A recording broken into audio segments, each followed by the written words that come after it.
হঠাৎ দেখা। সন্ধ্যা নামছিল ধীরে ধীরে। কলেজ থেকে ফেরার পথে তিথি হঠাৎ বৃষ্টিতে ভিজে গেল।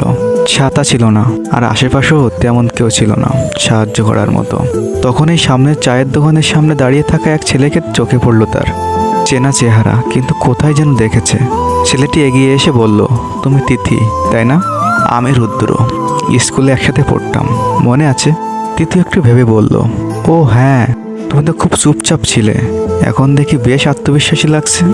রুদ্র হেসে বলল, বয়সের সাথে সাথে অনেক কিছুই বদলায়, তবে কিছু অনুভূতি রয়ে যায় ঠিক আগের মতো। তিথি অবাক হয়ে জিজ্ঞেস করলো, কী ধরনের অনুভূতি? রুদ্র একটু লজ্জা পেয়ে বলল, তোমার প্রতি যেটা ছিল। তখন সাহস হয়নি বলতে। আজ হঠাৎ এই বৃষ্টির দিনে আবার তোমাকে দেখে যেন সব পুরনো অনুভূতি জেগে উঠল। তিথি চুপ করে রইল কিছুক্ষণ, তারপর ধীরে বলল, বৃষ্টির দিনে হঠাৎ দেখা, বেশ সিনেমার মতো লাগছে, তাই না?